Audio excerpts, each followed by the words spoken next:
Hello बच्चों, आपका आपके चैनल एग्री कोचिंग प्रयागराज में फिर से बहुत बहुत स्वागत है।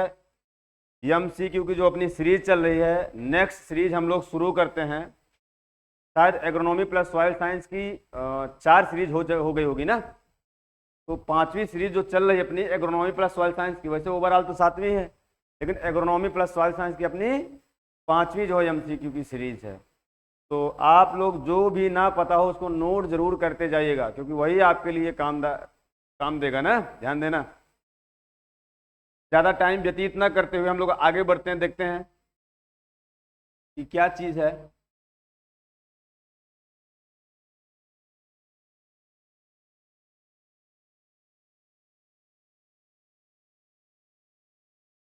जैसा कि आपको पता होगा, अपनी एग्री कोचिंग प्रयागराज की शाखा जो है ऑफलाइन ब्रांच अपना चुंगी पे चल रहा है।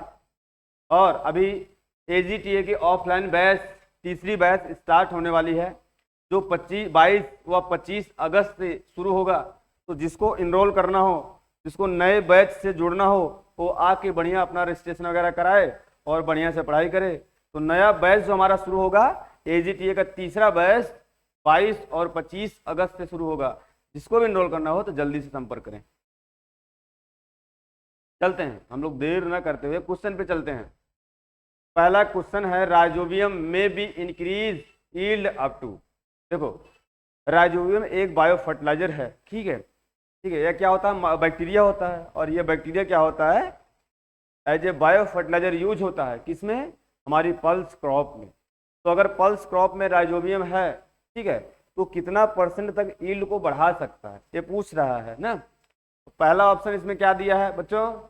है 10 से 15%, दूसरा है 15 से 25%, और तीसरा है 25 से 30%, और लास्ट ऑप्शन है 50 से 60%। इसका आंसर जो होगा, अगर हम राइजोबियम का यूज करते हैं पल्स क्रॉप में, तो जो यील्ड को बढ़ाता है 25 से 30% यील्ड को क्या करता है? बढ़ा देता है। ध्यान देना हमेशा, ठीक है। अच्छा, राइजोबियम होता क्या है? राइजोबियम जो होता है, ये सिम्बायोटिक रिलेशनशिप शो करता है। ये क्या होता है? बैक्टीरिया होता है। क्या होता है? बैक्टीरिया होता है। ध्यान देना हमेशा, क्या होता है? बैक्टीरिया होता है। और ये सिम्बायोटिक रिलेशनशिप शो करता है किसके साथ में? जो हमारी पल्स क्रॉप होती है, पल्स पल्स क्रॉप की रूट के साथ ये सिम्बायोटिक रिलेशनशिप शो करता है, ठीक है। और ये क्या करता है? सिम्बायोटिक रिलेशन का क्या मतलब होता है? कि दो ऑर्गेनिज्म एक साथ रहें और एक दूसरे को सहायता प्रदान करें, उसे हमारा बोलते हैं सिम्बायोटिक रिलेशनशिप। करता क्या है? जैसे राइजोबियम जो बैक्टीरिया होता है, वो इन्वायरमेंट से जो N2 के फॉर्म में नाइट्रोजन है, उसको जो है अमोनिया के फॉर्म में, ठीक है, किसके फॉर्म में? अमोनिया या अमोनिकल फॉर्म में क्या करता है? कन्वर्ट कर देता है, ठीक है। इसकी कैपेसिटी होती है, इसके प्लांट के रूट में, पल्स के रूट में जाके नोड्यूल बना के, और नोड्यूल में रहते हुए हमारा राइजोबियम जो होता है, इन्वायरमेंट से जो N2 के फॉर्म में नाइट्रोजन है, उसको अमोनिया या अमोनिकल फॉर्म में कन्वर्ट करता है। इसी को बोलते हैं बायोलॉजिकल नाइट्रोजन फिक्सेशन। तो राइजोबियम पल्स को देता है नाइट्रोजन, ठीक है। क्या देता है? नाइट्रोजन। और जो पल्स क्रॉप होती है राइजोबियम को देती है क्या? ये देती है राइजोबियम को न्यूट्रिएंट। क्या देती है? Nutrient, water, carbohydrate. क्या देती है? कार्बोहाइड्रेट। ये हो गया हमारा सिम्बायोटिक रिलेशनशिप पल्स में ना। तो राइजोबियम क्या करता है? इस सिम्बायोटिक रिलेशनशिप शो करता है। और अगर हम राइजोबियम बायो फर्टिलाइजर का यूज करते हैं पल्स क्रॉप में, तो लगभग 25 से 30% यील्ड जो होता है हमारा इंक्रीज हो जाता है। इन कंपनी जो हम नहीं यूज करते हैं ना, तो नहीं यूज करो 25 से 30% नहीं इंक्रीज होगा। अगर यूज करते हो तो 25 से 30% एक्स्ट्रा यील्ड बढ़ जाएगा। अगले क्वेश्चन पे चलते हैं। ये भी राइजोबियम से रिलेटेड क्वेश्चन है कि rhizobium strain use in lentil. जो मसूर होता है, मसूर क्रॉप होती है, एक पल्स क्रॉप है ना, उसमें राइजोबियम की कौन सी स्पीसीज या कौन सी स्ट्रेन यूज होती है ना। पहला ऑप्शन दिया है राइजोबियम ट्राइफोलियाई, दूसरा है राइजोबियम जापोनिकम, तीसरा ऑप्शन है राइजोबियम मेलिलोटी, और चौथा ऑप्शन है राइजोबियम फेजुली। और यहाँ 5 ऑप्शन दिया है, लास्ट में दिया है नॉन ऑफ एबव, कि इनमें से कौन नहीं, कोई नहीं। तो पूछ रहा है लेंटिल। क्या पूछ रहा है? लेंटिल। तो ध्यान देना हमेशा, इसमें आंसर क्या होता है? इसमें आंसर कोई नहीं है। जो एक्चुअल में लेंटिल में यूज होता है वहाँ कोई ऑप्शन में है ही नहीं है। अच्छा जो यूज हो रहे हैं, अच्छा लेंटिल में यूज कौन होता है? लेग्यूमिनिसेरम, राइजोबियम, राइजोबियम लेग्यूमिनी सेरम, ये हमारा लेंटिल में यूज होता है। अच्छा लेंटिल के साथ साथ ये लेग्यूमिनिसेरम और कहाँ यूज होता है? वाइका में यूज होता है। वाइका हमारा प्लांट होता है। लेथाइरस में यूज होता है, किसमें? लेथाइरस में यूज होता है। और पी क्रॉप में यूज होता है हमारा लेग्यूमिनिसेरम। अच्छा ट्राइफोलियाई किसमें यूज होता है? ठीक है, क्या होता है? ट्राइफोलियाई किसमें यूज होता है? होता है मेथी में, इसमें मेथी में यूज होता है। और हमारे जो सनहेम के प्लांट होते हैं में भी यूज होता है, ध्यान देना। जापोनिकम का बहुत बार पूछा जा चुका है ना, ठीक है। एजोराइजोस्पर्मियम भी स्पीसीज कहते हैं, एजोराइजोबियम। और जो जापोनिकम होता है यूज हमारा होता है सोयाबीन में, किसमें? सोयाबीन में। और किसमें? ग्राउंड नट में, ठीक है, ध्यान देना, बहुत बार पूछा जा चुका है। अच्छा अगला है मेलिलोटी, एक किसमें यूज होता है? लूसन में। क्या है? लूसन, यानी कि अल्फा अल्फा अल्फा में यूज होता है। और फैजुली राइजोबियम जो फैजुली होता है बीन में यूज होता है, बीन में यूज होता है। तो हमारे कुछ स्ट्रेन होते हैं राइजोबियम के जो अलग अलग जो होते हैं क्रॉप में यूज होते हैं। अगला हो गया non leguminous nodule farming plant. ऐसा कौन सा नॉन लेग्यूमिनस प्लांट होता है जो अपने रूट में नोड्यूल को बनाता है और नाइट्रोजन का फिक्सेशन करता है? आपके सामने ऑप्शन क्या दिया है? पहला ऑप्शन है सिस्पेनिया रोस्टाटा, दूसरा है एचिमोन स्पीसीज, तीसरा है पाइसम सटाइवम और चौथा ऑप्शन है कैजुराइना ना। ये ध्यान देना। इसमें आंसर क्या होगा? आंसर पहले हम बता देते, बाद में थोड़ा सा डिस्क्राइब करेंगे ना। कि बोल रहा है कि लेगुमिनस तो नहीं है लेकिन नोड्यूल बना रहा है और नाइट्रोजन का फिक्सेशन करता है, तो इसका एग्जाम्पल जो हो जाएगा कैजुराइना। कैजुराइना एक जो होता है हमारा ट्री क्रॉप है जो नोड्यूल तो बनाता है लेकिन नॉन लेगुमिनस प्लांट, हमेशा ध्यान देना, ठीक है। अच्छा जो सिम्बायोटिक रिलेशन होता है, क्या होता है? सिम्बायोटिक रिलेशन होता है स्पेशली नाइट्रोजन फिक्सेशन के लिए। किसके? नाइट्रोजन फिक्सेशन के लिए। ये 3 टाइप का होता है। कितने टाइप का होता है? 3 टाइप का होता है। एक तो जब नोड्यूल बनाएगा, क्या होगा? प्लांट नोड्यूल बनाएगा और पल्स क्रॉप होगी। क्या होगा? पल्स क्रॉप होगी। तब कौन सा माइक्रोबी होता है? राइजोबियम। क्या होता है? राइजोबियम स्पीसीज, ठीक है, ध्यान देना हमेशा। दूसरी क्या होती है कि नोड्यूल तो बनाएगा, नोड्यूल तो बनेगा लेकिन नॉन पल्स क्रॉप होगी। क्या होगी? नॉन पल्स क्रॉप होगी। और इसका सबसे बेस्ट एग्जांपल होता है जो कैजुराइना प्लांट होता है। कैजुराइना के प्लांट में कुछ हमारे एक्टिनोमाइसीज यूज होते हैं जिसका नाम होता है फ्रैंकिया। क्या होता है? फ्रैंकिया और कैजुराइना एल्डर। तो ये 2 हमारे एक्टिनोमाइसीज के स्पीसीज होते हैं जो कैजुराइना में नोड्यूल बनाते हैं लेकिन नॉन लेगुमिनस क्रॉप है, ध्यान देना हमेशा, नॉन पल्स क्रॉप है। अगला क्या होता है? सिम्बायोटिक रिलेशन में ना तो नोड्यूल बनेगा, क्या होगा? नोड्यूल नहीं बनेगा, और ये पल्स क्रॉप भी नहीं होगी। क्या होगा? पल्स क्रॉप भी नहीं होगी। और इसका बेस्ट एग्जांपल क्या होता है? बीजीए। बीजीए प्लस जब एजोला के साथ में नाइट्रोजन का फिक्सेशन करेगा तो सिम्बायोटिक रिलेशन से शो करता है लेकिन नोड्यूल नहीं बनाता और पल्स तो है ही नहीं। तो सिम्बायोटिक रिलेशन से हमारा ये 3 टाइप का होता है। अच्छा सिस्पेनिया रोस्टाटा क्या होता है? इसके रूट में तो नोड्यूल पाए भी जाते हैं, रूट के साथ साथ स्टेम में भी नोड्यूल पाए जाते हैं। कई बार ये पूछा जा चुका है, ठीक है। और जो सिस्पेनिया रोस्टाटा होता है इसका ओरिजिन प्लेस वेस्ट अफ्रीका है, ठीक है, और ये लॉन्ग डे प्लांट है। इसकी एक वैरायटी बहुत फेमस है, इसका नाम है TSR1। TSR1 इसकी वैरायटी बहुत ज़्यादा फेमस। अच्छा एचिमोन क्या होता है? एचिमोन भी क्या होता है? स्टेम नोड्यूल ओपनिंग होती है लेकिन इसके रूट में नोड्यूल नहीं पाया जाता है, सिर्फ और सिर्फ कहाँ पाया जाता है? इसके स्टेम में नोड्यूल पाए जाते हैं। रोस्टाटा के रूट और स्टेम में दोनों, लेकिन हमारे एचिमोन के सिर्फ और सिर्फ स्टेम में नोड्यूल पाए जाते हैं, ठीक है। पाइसम सटाइवम तुम्हारा मटर होता है तो बता ही दिए, पाइसम सटाइवम के रूट में पाया जाता है नोड्यूल। और कैजुराइना का तो आंसर हमारा हो ही गया। ऐसे करके हमारे हो गया क्वेश्चन नंबर 2, 3 हो गया ना। अगला क्वेश्चन हम लोग देखते हैं Which one is the best example of phosphate mobilizer? कौन सा ऐसा माइक्रोब है जो फास्फेट को या फास्फोरस को मोबिलाइज करता है? क्या करता है? फास्फेट को मोबिलाइज करता है। और आपके सामने ऑप्शन क्या दिया है? पहला ऑप्शन है बैसिलस। क्या दिया है? बैसिलस। और दूसरा ऑप्शन दिया आपका स्यूडोमोनास, ये बी नहीं है यू है, क्या है? स्यूडोमोनास है। और तीसरा ऑप्शन दिया आपका एस्परजिलस और चौथा ऑप्शन दिया ऑल ऑफ एबव। ठीक है। तो मोबिलाइजर पूछ रहा, यहाँ आंसर क्या होगा, ऑल ऑफ एबव होता है। ठीक है। अच्छा, जो हमारे फास्फेटिक बायो फर्टिलाइजर होते हैं, फास्फेटिक वाले, कौन वाले, फास्फेटिक वाले, ये दो टाइप के होते हैं। फास्फोरस वाले बायो फर्टिलाइजर दो टाइप होते हैं, एक होता है फास्फोरस का मोबिलाइजर, कहते हैं फास्फोरस के मोबिलाइजिंग, जो मोबिलाइज करते हैं फास्फोरस, और एक होता है फास्फोरस के एब्जॉर्बर। क्या होते हैं, फास्फोरस के एब्जॉर्बर। मोबिलाइज कौन कौन से करते हैं, कुछ हमारे बैक्टीरिया होते हैं, कुछ हमारे जो होते हैं फंगस होते हैं। बैक्टीरिया कौन से होते हैं, स्यूडोमोनास का नाम सुने हो आप लोग, स्यूडोमोनास और बैसिलस स्पीसीज, ये दो हमारे बैक्टीरिया होते हैं। कुछ हमारे फंगस होते हैं जो मोबिलाइज करते हैं फास्फोरस को, जैसे पेनिसिलियम, डबल एन रहता है, पेनिसिलियम और एस्परजिलस। ठीक है, ये दोनों हमारे हो गए बैक्टीरिया, ये हमारे हो गए फंगस। ठीक है, ये जो होते हैं चार ऐसे माइक्रो होते हैं जो फास्फोरस को मोबिलाइज करते हैं। और फास्फोरस को एब्जॉर्ब कौन करता है, नाम सुनेंगे आप लोग, वैम। क्या होता है, वैम। इसका फुल फॉर्म बहुत पूछता है, vesicular arbuscular mycorrhiza, vesicular arbuscular mycorrhiza. और ये ध्यान देना, जो ये माइकोराइजा होता है, ये भी सिम्बायोटिक रिलेशनशिप शो करता है।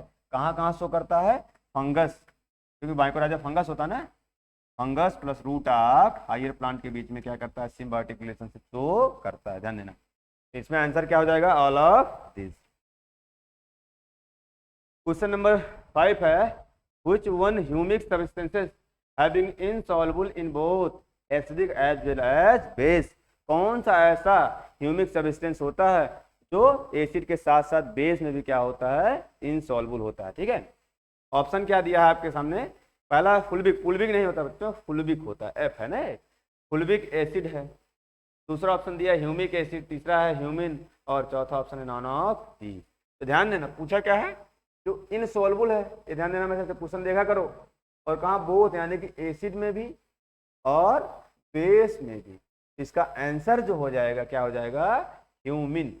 ह्यूमिन एक जो होता है ऑर्गेनिक ऐसा सब्सटेंसेस होता है जो एसिड और बेस दोनों में क्या होता है, इनसॉल्युबल होता है। अच्छा, ह्यूमिक सब्सटेंसेस होते क्या हैं, कौन कौन से होते हैं, ह्यूमिक सब्सटेंसेस, ह्यूमिक सब्सटेंसेस ये तीन टाइप होते हैं। ठीक है, पहला होता है फ्लूविक एसिड, क्या होता है, फ्लूविक एसिड। दूसरा होता है ह्यूमिक एसिड, क्या होता है, ह्यूमिक एसिड। और तीसरा क्या होता है, ह्यूमिन। अच्छा, फ्लूविक एसिड क्या होता है, ये क्या होता है, लो मोलिकुलर वेट होता है, पूछता है कुछ ना, लो मोलिकुलर वेट वाला सब्सटेंस होता है। ये क्या होता है, मॉडरेट वाला होता है, मॉडरेट मोलिकुलर वेट वाला सब्सटेंस होता है। ठीक है, ध्यान देना। और ये क्या होता है, हाई मोलिकुलर वेट वाला होता है, हाई मोलिकुलर वेट वाला सब्सटेंस होता है। अच्छा, फ्लूविक एसिड क्या होता है, ये जो होता है एसिड प्लस बेस दोनों में क्या होता है, सॉल्युबल होता है। और जो ह्यूमिक एसिड होता है, ह्यूमिक, ये सिर्फ और सिर्फ एल्कली या क्या होता है, बेस में, या बेस में सिर्फ बेसिक कंडीशन होगी, बेस कंडीशन होगा तब क्या होता है, सॉल्युबल होता है। और जो ह्यूमिक होता है दोनों में इनसॉल्युबल, इनसॉल्युबल इन बोथ, यानी कि एसिड और बेस दोनों में क्या होगा, इनसॉल्युबल होगा। तो कंपोनेंट पूछेगा तो बता दीजिएगा, फ्लूविक एसिड, ह्यूमिक एसिड और ह्यूमिन। पहला क्वेश्चन है, CN ratio of humus is, as नहीं इज होता है ना, तो पूछ रहा है, मानव लिख दिया है, ह्यूमस होता है ना, यहाँ ह्यूमस लिख देना आप लोग। तो ह्यूमस का सीएन रेशियो पूछ रहा है ना, ध्यान देना। ऑप्शन क्या दिया, पहला ऑप्शन है 14:1, अगला 8 से 15:1, और तीसरा है 20:1, लास्ट में 10:1। तो ह्यूमस का पूछा है, तो ह्यूमस को जो आंसर हो जाएगा सीएन रेशियो कितना होता है, 10:1, ध्यान देना हमेशा। ठीक है, कितना होता है, 10:1। अच्छा, लिखते जाओ। अच्छा, 14 किसका, इंडियन सॉइल का है, किसका होता है, इंडियन सॉइल का नॉर्मली जो होता है कितना होता है, 14:1। ये किसका होता है, एरेबल सॉइल का होता है, नॉर्मली किसका होता है, एरेबल सॉइल का होता है। ये किसका हमारा होता है, वर्मी कंपोस्ट का, क्या होता है, वर्मी कंपोस्ट कितना होता है, 20 देता है, कहीं कहीं 16 भी दे देगा तो आप लोग लगा दीजिएगा। ठीक है, और ये तो ह्यूमस का हो ही गया। किसका हो गया? ह्यूमस का या ऑर्गेनिक मैटर का देगा तब भी क्या लगा देगा आप लोग, यही 10/1 लगा दीजिएगा ना। अच्छा ह्यूमस क्या होता है? ये ऑर्गेनिक मैटर का ही पार्ट होता है। क्या होता है? ऑर्गेनिक मैटर का ही पार्ट होता है, लेकिन ऑर्गेनिक मैटर बार बार इतनी बार डिकम्पोज हो जाता है, बाद में एक स्टेबल प्रोडक्ट बनता है जो दोबारा डिकम्पोज नहीं होता, उसे हमारा क्या बोलते हैं? ह्यूमस। अच्छा कुछ का CN रेशियो आप लोग और जान लो। जैसे जैसे कोई रेजिड्यू होता है, अगर उस रेजिड्यू का CN रेशियो 20 से कम है, कितना है? 20 से कम है, तो बढ़िया क्या होगा? मिनरलाइजेशन होगा। क्या होगा? मिनरलाइजेशन होगा। ठीक है, ध्यान देना। अगर 20 से 30 के बीच में है तो क्या होगा? बोथ होगा। मिनरलाइजेशन क्या होता है? मिनरलाइजेशन और इमोबिलाइजेशन बोथ होगा। ठीक है, अगर 30 से अधिक है, कितना है? 30 से अधिक है, तब क्या होगा? हमारा इमोबिलाइजेशन होगा। क्या होता है? इमोबिलाइजेशन। ठीक है, कुछ और होते हैं हमारे जो सीरियल के रेजिड्यू होते हैं, सीरियल के रेजिड्यू होते हैं, उनका CN रेशियो कितना होता है? More than 80/1। कितना होता है? More than 80/1। जो हमारे पल्स के रेजिड्यू होते हैं, पल्स के जो रेजिड्यू होते हैं, फसल अवशेष होते हैं, उनका CN रेशियो होता है 20 से 30/1। ध्यान देना। और पूछता है जैसे हमारा FYM होता है, FYM इसका भी कितना होता है? 20 से 30/1। जो हमारे माइक्रोब होते हैं, माइक्रोब क्या होते हैं? माइक्रोब सूक्ष्म जीव, उनका कितना होता है? 4 से 9/1। सबसे कम किसका होता है? खली का, ऑयल केक का। अगर मैन्यूर पूछेगा किसका सबसे कम होता है? ऑयल केक का। ऑयल केक का कितना होता है? लगभग होता है 3 से 7/1। ये पूछता है। ठीक है, ध्यान देना। तो कुछ CN रेशियो ऐसे होते हैं ना। अब ये ध्यान देना, किसी रेजिड्यू का CN रेशियो जितना ज्यादा होगा उतना ही ज्यादा उसको डिग्रेड या मिनरलाइज या सड़ने में टाइम लगेगा, और जिसका CN रेशियो जितना कम होगा वो रेजिड्यू उतना ही जल्दी डिकम्पोज हो जाएगा, वो मिनरलाइज हो जाएगा। अगला क्वेश्चन है, what is the optimum pH for nitrification. ठीक है, जो नाइट्रिफिकेशन प्रोसेस होता है, मिनरलाइजेशन का स्टेप होता है लास्ट वाला, उसके लिए ऑप्टिमम pH क्या होता है? पहला ऑप्शन दिया है 5.5, दूसरा है 7.5 और तीसरा ऑप्शन दिया है 9.5 और लास्ट वाला दिया है 8.5। इसका बेस्ट pH जो होता है एग्जैक्ट कितना होता है? 8.5। ध्यान देना, कितना होता है? 8.5। लेकिन ध्यान देना, अगर रेंज में पूछता है तो लगभग बता देना 5 से लेकर कितना? 5 से लेकर 9 तक ये प्रोसेस चलती है। ये pH इसके बीच में रहेगा तो नाइट्रिफिकेशन की प्रोसेस चलेगी। इसका मतलब क्या हो गया? अगर 5 के नीचे pH गया और 9 के ऊपर गया तो प्रोसेस क्या हो जाएगी? रुक जाएगी। 5 से 9 के बीच में होना चाहिए, लेकिन जो एग्जैक्ट अच्छा सबसे अच्छा प्रोसेस किस पे होगा? हमारा 8.5 पे सबसे बेस्ट चलेगा मिनरलाइजेशन। ठीक है, अच्छा मिनरलाइजेशन में होता क्या है? जो हमारा अमोनिकल फॉर्म में न्यूट्रिएंट है, क्या है? जो हमारा अमोनिकल फॉर्म में न्यूट्रिएंट है या नाइट्रोजन है, वो कन्वर्ट होता है 2 फॉर्म में। पहले बदलता है नाइट्राइट में, किसमें? NO2 होता है नाइट्राइट में। देन किस में बदलता है? हमारा नाइट्रेट में। ठीक है, यहाँ ध्यान देना, इस समय जो बैक्टीरिया काम करेगा क्या करता है? नाइट्रोसोमोनास, हम शॉर्ट में NS लिखते हैं ना, नाइट्रोसोमोनास। और जो यहाँ काम करेगा नाइट्रोबैक्टर। ध्यान देना, तो नाइट्रोसोमोनास और नाइट्रोबैक्टर 2 बैक्टीरिया काम करते हैं और इस प्रोसेस बोलते हैं हमारा नाइट्रिफिकेशन। क्या बोलते हैं? नाइट्रिफिकेशन। और ध्यान देना, ये किसका स्टेप है? ये मिनरलाइजेशन का चौथा स्टेप है। किसका? मिनरलाइजेशन का चौथा स्टेप है। मिनरलाइजेशन में कितने स्टेप होते हैं? पहला जो होता है हमारा होता है हाइड्रोलाइसिस। क्या होता है? हाइड्रोलाइसिस। दूसरा होता है एमिनाइजेशन। तीसरा होता है अमोनिफिकेशन और लास्ट में होता है हमारा नाइट्रिफिकेशन। क्या होता है? नाइट्रिफिकेशन। हाइड्रोलाइसिस में क्या होता है? जो पानी होता है रेजिड्यू का वो टूटता है। और एमिनाइजेशन में क्या होता है? जो हमारे प्रोटीन वगैरह होते हैं एमीन और एमाइड में बदलते हैं। और अमोनिफिकेशन में क्या होता है? जो हमारे एमीन और एमाइन बने हुए थे वो क्या होते हैं? अमोनिया में कन्वर्ट होते हैं। और जो नाइट्रिफिकेशन होता है, जो अमोनिया बना हुआ है वह अमोनिया हमारे नाइट्रेट में कन्वर्ट होता है। ठीक है, अगर इसके लिए टेम्परेचर पूछ लिया, स्पेशली इसके लिए बात करें हम नाइट्रिफिकेशन के लिए, pH तो बता दिए 8.5, टेम्परेचर जो होता है 30 से 35 डिग्री सेल्सियस। ठीक है, अगर ऑक्सीजन लेवल पूछ लिया, ऑक्सीजन लेवल मिनिमम 20% होना चाहिए तब ये प्रोसेस चलता है। ठीक है, और पूछता है कितना ऑक्सीजन लेवल हो। अगर कितना कम हो जाए ऑक्सीजन लेवल कि नाइट्रिफिकेशन एकदम रुक ही जाता है। अगर 10% नाइट्रोजन ऑक्सीजन लेवल होता है सॉइल में तो नाइट्रिफिकेशन प्रोसेस एकदम से रुक जाती है। अगले क्वेश्चन पे चलते हैं, maximum losses of nitrogen from the Indian soil by the process of. कौन से प्रोसेस के द्वारा भारतीय मृदा में नाइट्रोजन का लॉसेस सबसे ज्यादा होता है। पहला ऑप्शन क्या दिया है, डीनाइट्रिफिकेशन, दूसरा है रन ऑफ, और तीसरा है वोलेटिलाइजेशन, और चौथा ऑप्शन दिया है इमोबिलाइजेशन। तो डायरेक्ट आंसर जानो, बाद में एक्सप्लेनेशन दे रहे हैं। जो सबसे द्वारा भारतीय मृदा में नाइट्रोजन का लॉसेस होता है उसे बोलते हैं वोलेटिलाइजेशन। इसके द्वारा, वोलेटिलाइजेशन द्वारा सबसे ज्यादा नाइट्रोजन का लॉसेस होता है। ठीक है, अच्छा क्या होता है, ये नॉन बायोलॉजिकल लॉसेस है। क्या है, नॉन बायोलॉजिकल लॉसेस है, ध्यान देना, नॉन बायोलॉजिकल लॉसेस है। इसका मतलब क्या होता है, इसमें कोई माइक्रोब इन्वॉल्व नहीं होता। और लॉस क्या होता है कि जो हमारे अमोनिकल और एमाइड के फॉर्म में न्यूट्रिएंट है, कौन से फॉर्म में, अमोनिकल और एमाइड के फॉर्म में न्यूट्रिएंट हैं, वो किस में बदल जाते हैं, हमारे ये लॉस हो जाते हैं, अमोनिया के फॉर्म में बदल जाते हैं, फॉर्म में, अमोनिया के फॉर्म में बदल जाते हैं। और ये होता कहाँ है, जहां पर पीएच क्या होता है, थोड़ा सा ज्यादा होता है, यानी कि एल्कली कंडीशन होती है, तब जो होता है हमारा अमोनिकल फॉर्म वाला और एमाइड वाला फॉर्म वाला नाइट्रोजन किसमें बदल जाता है, हमारा अमोनिया के रूप में बदल के हमारे इन्वायरमेंट में चला जाता है। इसको बोलते हैं हमारा वोलेटिलाइजेशन। और इंडिया में टोटल लॉसेस का लगभग 60% जो होता है इसी के द्वारा होता है, ध्यान देना। ठीक है, अच्छा डीनाइट्रिफिकेशन क्या होता है, ये बायोलॉजिकल लॉसेस है। क्या है, बायोलॉजिकल लॉसेस है।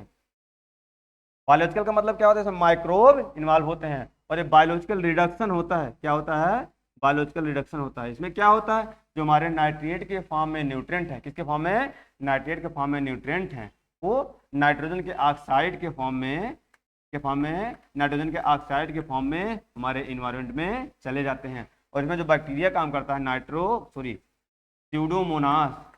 स्यूडोमोनास और क्या, बैसिलस, कौन सा, बैसिलस, और भी होते हैं कुछ पैराकोकस वगैरह होते हैं, मुख्य रूप से स्यूडोमोनास और काम करते हैं। ठीक है, अच्छा ये रनाफ क्या होता है, रनाफ में क्या होता है, जैसे अगर पानी बह रहा है, जब पानी ज्यादा बरस जाता है तो जो पानी ढाल की तरफ बहता है, इस पानी के साथ में वो न्यूट्रिएंट का लॉसेस हो जो पानी में सालबुल हो, जो पानी में, वाटर में सालबुल हो, तो बहते हुए पानी के द्वारा जो न्यूट्रिएंट का लॉसेस होता है उसे बोलते हैं रनाफ का लॉसेस। अच्छा ये क्या होता है, इमोबिलाइजेशन क्या होता है, जो हमारा मोबिलाइज फॉर्म में न्यूट्रिएंट या मिनरलाइज फॉर्म में न्यूट्रिएंट है, इनऑर्गेनिक फॉर्म वाला, किसमें, इनऑर्गेनिक फॉर्म वाला न्यूट्रिएंट है, वो किसमें बदल जाए, हमारा ऑर्गेनिक फॉर्म में बदल जाए, इसको बोलते हैं इमोबिलाइजेशन। इसका सिंपल सा मीनिंग हो गया, इसका मतलब मिनरलाइजेशन का जस्ट उल्टा हमारा क्या होता है, इमोबिलाइजेशन। ठीक है, ये सब हमारे लॉसेस के प्रोसेस। अगला क्वेश्चन है, क्वेश्चन नंबर 9 है, first step of nitrogen mineralisation. अभी हम बताएं, पहला स्टेप हम पीछे डिस्कस कर चुके हैं। पहला ऑप्शन क्या दिया है, एमिनाइजेशन, दूसरा है अमोनिफिकेशन, तीसरा है नाइट्रिफिकेशन, और चौथा स्टेप है हाइड्रोलाइसिस। और पूछा क्या है, पहला स्टेप पीछे कर चुके हैं हम डिस्कस, क्या होता है, हाइड्रोलाइसिस। क्या होता है, हमने बताया ना कि पहला स्टेप क्या होता है, हाइड्रोलाइसिस। स्टेप ऐसे याद कर लो, पूछता है जब मिनरलाइजेशन होता है कुछ रेजिड्यू का, तो पहला स्टेप क्या होता है, हाइड्रोलाइसिस, दूसरा क्या होता है, एमिनाइजेशन, दिमाग में बैठा लो, ऐसे आता है क्वेश्चन। देन क्या होता है, अमोनिफिकेशन, और चौथा और लास्ट स्टेप होता है नाइट्रिफिकेशन। कहीं कहीं डीनाइट्रिफिकेशन को इसी में ऐड कर देते हैं, लेकिन नहीं, वो हमारा मिनरलाइजेशन का प्रोसेस नहीं है, वो नाइट्रोजन के लॉसेस का प्रोसेस है। ध्यान देना, इसमें 4 स्टेप होते हैं। पहला हाइड्रोलाइसिस, और ध्यान देना अगर पहला स्टेप पूछ लिया और हाइड्रोलाइसिस नहीं दिया तब क्या लगाओगे आप लोग, तब लगाओगे एमिनाइजेशन। ठीक है, 10वां नंबर का क्वेश्चन है, फॉलोइंग रॉक्स कंटेन फोजिल। कौन सा ऐसा चट्टान है जिसमें जीवाश्म पाए जाते हैं ना। चट्टान मुख्य रूप से कितने होते हैं, 3 होते हैं। चलो हम देखते हैं। पहला ऑप्शन दिया है इग्नियस रॉक्स यानी आग्नेय चट्टान, दूसरा सेडिमेंट्री रॉक्स यानी कि अवसादी चट्टान, तीसरा मेटामॉर्फिक रॉक्स यानी कि रूपांतरित चट्टान। तो पूछा है कि इसमें फॉसिल फ्यूल यानी कि जीवाश्म पाए जाते हैं, ये कई बार क्वेश्चन पूछा जा चुका है। इसका जो बेस्ट एग्जाम्पल होगा हमारा होगा सेडिमेंट्री रॉक्स या अवसादी चट्टान। ठीक है, अच्छा थोड़ा सा हम लोग जान लेते हैं थोड़ा थोड़ा रॉक्स के बारे में। अच्छा इग्नियस रॉक्स क्या होते हैं, ऐसी चट्टानें होती हैं जिनका निर्माण क्या होता है, जिनका निर्माण जो लावा फूटते हैं ज्वालामुखी से, क्या फूटते हैं, लावा के फूटने से हो, लावा ऊपर आए, यही लावा क्या हो जाए, जम जाए आके ना। तो लावा के द्वारा जिनका निर्माण होता है उनको कहते हैं हमारा इग्नियस रॉक्स। बाद में हम थोड़ा जब थ्योरी पढ़ाएंगे बताएंगे। अगर ये लावा सरफेस के नीचे बनता है उसे हमारा बोलते हैं आंतरिक आग्नेय चट्टान, और लावा सरफेस के ऊपर बनता है उसे हमारा बोलते हैं बाह्य आग्नेय चट्टान। सेडिमेंट्री रॉक्स क्या होती है? जो हमारा ज्वालामुखी के द्वारा बना, वोल्केनो के द्वारा बना, ठीक है, यानी कि आग्नेय चट्टान बना, इसी आग्नेय चट्टान का छोटा छोटा पार्ट क्या हो, छोटा छोटा पार्ट डिफरेंट जो होता है ट्रांसपोर्टिंग मटेरियल के द्वारा, यानी कि पानी के द्वारा, हवा के द्वारा एक स्थान से दूसरे स्थान पर ले जाकर जमा किया जाए, ठीक है, एक स्थान पे दूसरे स्थान पर ले जाकर जमा करके एक चट्टान का निर्माण करे, उसे हमारा बोलते हैं सेडिमेंट्री रॉक्स। और मेटामॉर्फिक क्या होता है? जो हमारी इग्नियस रॉक्स बनी हुई है और सेडिमेंट्री रॉक्स बनी हुई है, इसमें कुछ मॉडिफिकेशन हो जाए, रूपांतरण हो जाए, और वह रूपांतरण क्यों होता है? ताप के प्रभाव से होता है, ठीक है, दाब के प्रभाव से होता है, या दोनों के प्रभाव से होता है। तो जो हमारा आग्नेय और अवसादी के रूपांतरण से बने या मेटामॉर्फोसिस से बने उसे हमारा बोलते हैं मेटामॉर्फिक रॉक्स। तो इसका आंसर आपने बता ही दिया, हमने बता ही दिया, सेडिमेंट्री रॉक्स।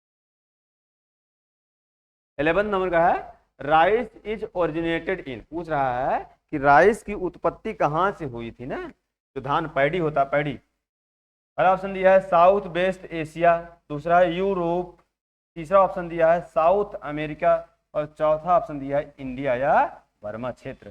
तो इसका सटीक जो आंसर हो जाएगा क्या हो जाएगा? इंडिया या बर्मा क्षेत्र। ध्यान देना ना, अगर ऑप्शन में नहीं है, कहीं ऐसा दे दे कि साउथ ईस्ट एशिया, तब भी आंसर क्या हो जाएगा हमारा? सही हो जाएगा। ध्यान देना। अच्छा, साउथ वेस्ट एशिया किसका होता है? हमारा साउथ वेस्ट एशिया हमारा होता है वीट का। किसका होता है? वीट होता है, ग्राम का होता है, ठीक है। यूरोप का तो कोई विशेष महत्व नहीं है। साउथ अमेरिका में स्पेशली किसका होता है? हमारा अमेरिका के क्षेत्र में किसका होता है? हमारा टोबैको का। क्या होता है? टोबैको, सनफ्लावर का सनफ्लावर का। अच्छा, कुछ का ओरिजिन प्लेस ही बता देते, कुछ हमारे जो मेन क्रॉप है उनका ओरिजिन प्लेस। जैसे हमने बता दिया राइस, राइस या पैडी, इसका क्या होगा? South east Asia, south east Asia. अगर वीट का पूछ लिया या ग्राम का पूछ लिया तो क्या बताओगे? साउथ वेस्ट एशिया, ठीक है। उर्द प्लस मूंग का, इसका क्या हो जाएगा? इंडिया। क्या हो जाएगा? इंडिया। अगर अरहर का पूछ लिया तो अरहर क्या होगा? अफ्रीका, ठीक है। अगर ज्वार या बाजरा का पूछ लिए तो क्या हो जाएगा? अफ्रीका। बार्ले का पूछ लिया, बार्ले का होता है अबिसिनिया। क्या होता है? अबिसिनिया। अगर मस्टर्ड पूछ लिया, मस्टर्ड का अफगानिस्तान और चाइना दोनों देता है। क्या होता है? अफगानिस्तान और चाइना दोनों होता है। ध्यान देना, ठीक है। सोयाबीन का, इसका होता है चाइना, ठीक है, ध्यान देना। ग्राउंड नट का क्या होता है? ब्राजील। क्या होता है? ब्राजील। अगर शुगर केन का पूछ लिया, शुगर केन का, ठीक है, इसका न्यू गिनिया देता है, न्यू गिनिया देता है। तो कुछ ऐसे हमारे कुछ ओरिजिन प्लेस हैं, बाद में जैसे जैसे आएगा हम ऑब्जेक्टिव और कराते जाएंगे, ठीक। अगला हो गया, ये तो क्वेश्चन कल हो गया था ना, the rice inflorescence is known as. तो राइस का इन्फ्लोरेसेंस क्या कहलाता है? हमारा पेनिकिल कहलाता है ना। स्पाइकलेट ईयर जो होता है वीट का होता है। सिलिकुआ फ्रूट टाइप किसका? हमारा मस्टर्ड का। ज्यादा डिस्कस ना करते हुए आगे बढ़ेंगे हम लोग। क्वेश्चन नंबर 13 है photo periodically rice is a type of dash dash plant. तो फोटो पीरियड के बेस पे हमारा जो पैडी होता है कैसा प्लांट होता है ना। ऑप्शन क्या दिया है? पहला लॉन्ग डे प्लांट, दूसरा है शॉर्ट डे प्लांट, तीसरा है डे न्यूट्रल प्लांट, और चौथा इंटरमीडिएट प्लांट, ठीक है। तो ध्यान देना हमेशा, इसका जो आंसर हो जाएगा राइस, राइस मुख्य रूप से खरीफ सीजन की फसल है, इसलिए कौन सा हो जाएगा? शॉर्ट डे प्लांट, ठीक है। अच्छा, फोटो पीरियड के बेस पे, फोटो पीरियड के बेस पे जो प्लांट होते हैं कितने टाइप होते हैं? 3 टाइप होते हैं ना। फोटो पीरियड मतलब क्या होता है कि फ्लावरिंग के टाइम कितना फोटो पीरियड रिक्वायर है या डे लेंथ रिक्वायरमेंट है ना। तो ये फ्लावरिंग के बेस पे है, ठीक है। तो फ्लावरिंग के टाइम कितना डे लेंथ की आवश्यकता, उस बेस पे पौधे 3 टाइप होते हैं। होता है शॉर्ट डे प्लांट, क्या बोलते हैं? Short day plant. एक होता है लॉन्ग डे प्लांट, और होता है एक होता है डे न्यूट्रल प्लांट, ठीक है। ये क्या होते हैं? ऐसे प्लांट जिनको फ्लावरिंग के time less than 12 hour, 12 hour का डे लेंथ चाहिए। क्या डे लेंथ चाहिए? उसे 12 बोलते हैं शॉर्ट डे प्लांट। और जिन्हें फ्लावरिंग के time more than 12 hour day length क्या हो सकता है, या फोटो पीरियड क्या हो सकता है, उसे हमारा बोलते हैं लॉन्ग डे प्लांट। और जिनके ऊपर प्रकाश का कोई प्रभाव ही नहीं पड़ता, डे लेंथ का कोई प्रभाव ही नहीं पड़ता, उसे हमारा बोलते हैं डे न्यूट्रल प्लांट। ये ध्यान देना हमेशा।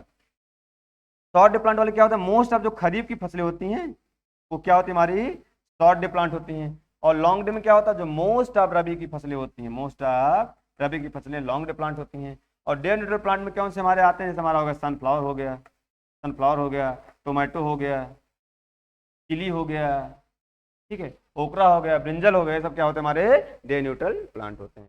तो धान हमारा क्या हो गया, शॉर्ट डे प्लांट हो गया, क्योंकि खरीफ ऋतु की फसल है।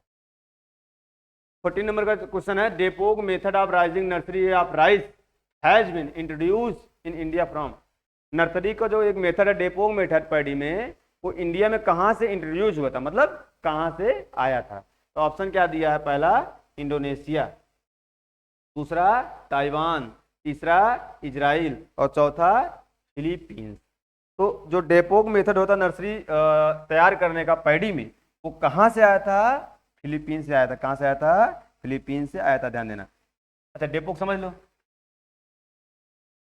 देखो डेपोग मेथड में करते क्या है, ये क्या होता है, हमारे छत पे ही क्या करते हैं, एक हल्का सा लेयर बना लेते हैं सॉइल का, क्या करते हैं, लेयर बना लेते हैं सॉइल का, ठीक है, या बहुत कभी कभी लेयर बनाते भी नहीं, ठीक है, पर वहां क्या करेंगे, प्रॉपर मॉइस्चर हमेशा मेंटेन करते हैं, केले की पत्ती वगैरह रख के मॉइस्चर हमेशा मेंटेन करते हैं। और जब स्प्राउट हो जाए सीड किसका, हमारा पैडी का, लगभग भिगोने के 24 घंटे बाद क्या करते हैं, जब स्प्राउट हो जाए तब क्या करो, स्प्रेड कर दो एक पर्टिकुलर एरिया में, ठीक है। और वह नर्सरी जो होती है लगभग 11 से 14 दिन में तैयार हो जाती है। और इस तरह नर्सरी तैयार करने की विधि क्या बोलते हैं, हमारा डेपोग मेथड।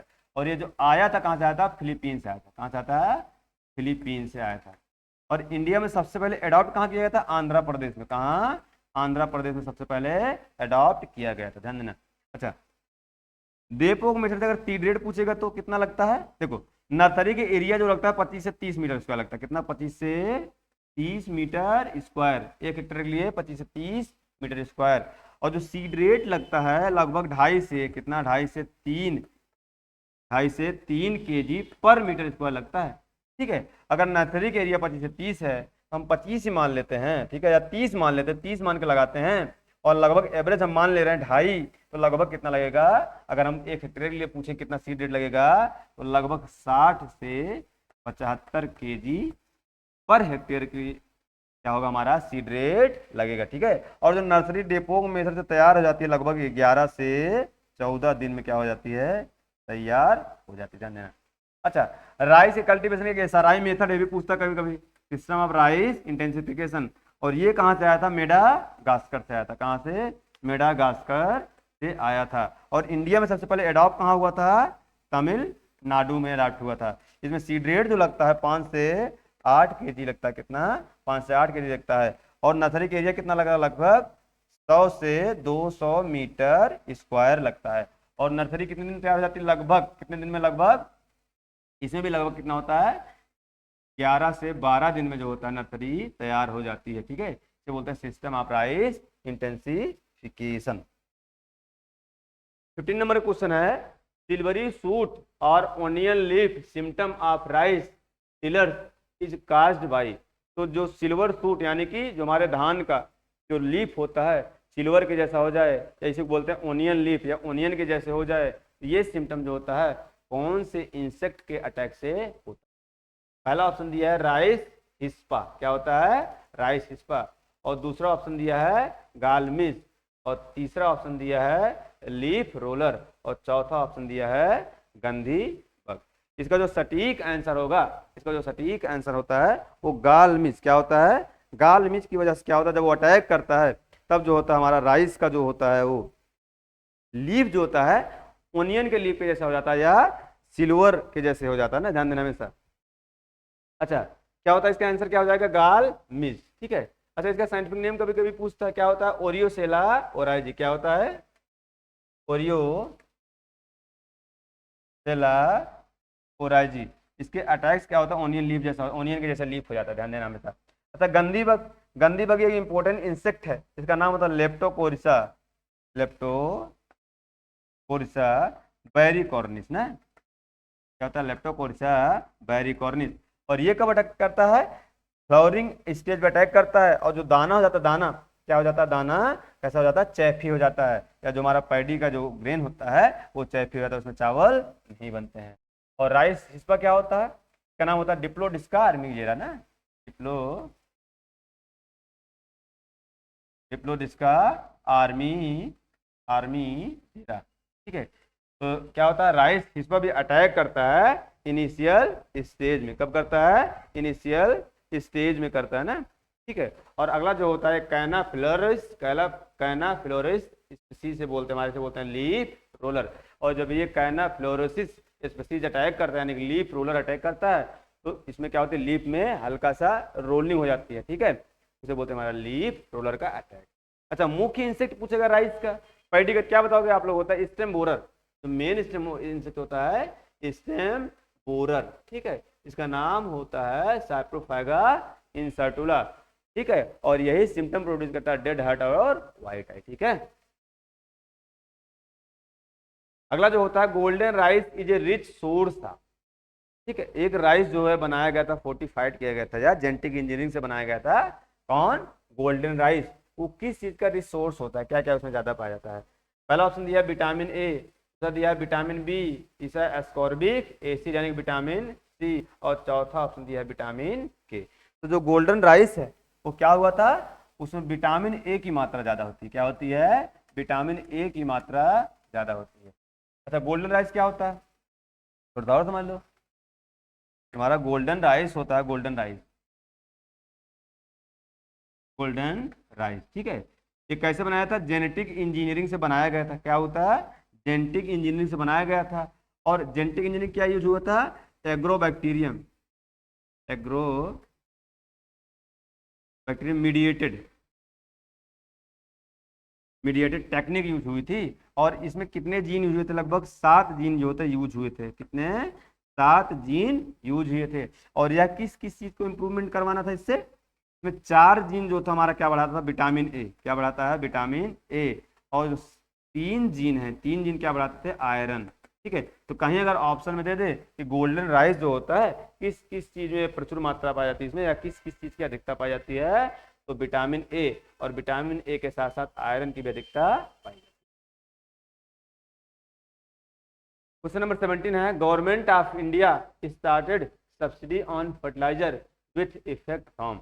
तो पूछा है, तो जो फर्टिलाइजर पे सब्सिडी मिलना शुरू हुआ था तो गवर्नमेंट ने कब स्टार्ट किया था ना, ठीक है। ये 2 टाइप की सब्सिडी होती है, ध्यान देना। पहला ऑप्शन दिया नवंबर 1 नवंबर 1966, दूसरा दिया नवंबर यानी कि 1 नवंबर 1969, और तीसरा दिया 1 नवंबर 1977, और लास्ट दिया अक्टूबर यानी 2 अक्टूबर 1988। सब्सिडी 2 टाइप की होती है, होता है फर्टिलाइजर बेस्ड सब्सिडी, क्या होता है, फर्टिलाइजर बेस्ड सब्सिडी, और दूसरा होता है न्यूट्रिएंट बेस्ड सब्सिडी, क्या होता है, न्यूट्रिएंट बेस्ड सब्सिडी। जो फर्टिलाइजर बेस्ड सब्सिडी स्टार्ट हुआ था इंडिया में 1 नवंबर का हुआ था, 1 नवंबर 1977, 1977। और जो न्यूट्रिएंट बेस्ड वाली सब्सिडी स्टार्ट हुई थी 2010 से स्टार्ट हुई थी।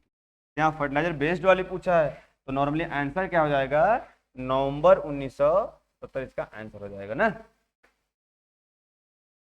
अगला क्वेश्चन है 18 नंबर का, temperature requirement for the proper grain filling of wheat. Wheat की ग्रेन फिलिंग के लिए कितना अच्छा या कितना टेम्परेचर रिक्वायरमेंट होता है ना, उसके लिए ऑप्शन क्या दिया, 20 से 25, दूसरा ऑप्शन दिया है 20 से 30, अगला दिया है 23 से 25, और लास्ट ऑप्शन दिया है लगभग 16 से 20, ठीक है, ध्यान देना। अच्छा, 20 से 25 क्या होता है, ये सोइंग के टाइम टेम्परेचर चाहिए, कितना, ये सोइंग के टाइम टेम्परेचर चाहिए, ध्यान देना। और कितना होता है 20 से 30, और ये 16 से 20 टिलरिंग के टाइम चाहिए, क्या कितना, हमारा टिलरिंग करवाना हो इतना टेम्परेचर चाहिए, ठीक है। और 20 से 30 का ज़्यादा कोई इंपॉर्टेंस का रहता नहीं है, तो 23 से 25 इसका आंसर हो जाएगा कि ग्रेन फिलिंग के टाइम चाहिए, कितना, ग्रेन फिलिंग के टाइम 23 से 25, तो इसका आंसर कितना हो जाएगा, 23 से 25 डिग्री सेल्सियस। भाई कल डिस्क्राइब तो किए थे, बेस टेम्परेचर कितना चाहिए इसके लिए, 4.5 डिग्री सेल्सियस, ठीक है। अगला है question, first irrigation to the wheat crop should be given at. जो इरिगेशन दिया था, पहला इरिगेशन वीट में कब देते हैं, कौन से स्टेज में देते हैं। ऑप्शन क्या दिया है, CRI स्टेज, दूसरा दिया है टिलरिंग स्टेज, तीसरा है जॉइंटिंग स्टेज और चौथा है डफ स्टेज। तो पहला इरिगेशन कब दिया जाता है हमारा, CRI स्टेज पे दिया जाता है ना। इसका नाम क्या होता है, क्राउन रूट इनिशिएशन। क्या होता है, क्राउन रूट इनिशिएशन स्टेज। और ये स्टेज आती है 21 से 25 डे आफ्टर, क्या होता है 25 से 30 डे आफ्टर सोइंग। अच्छा, इसमें जो इरिगेशन के स्टेजेस होते हैं कितने होते हैं, वीट में होते हैं 6। कितने होते हैं, 6 होते हैं। पहला होता है हमारा CRI स्टेज, ठीक है। अगला क्या होता है, टिलरिंग स्टेज। अगला क्या होता है, लेट जॉइंटिंग स्टेज।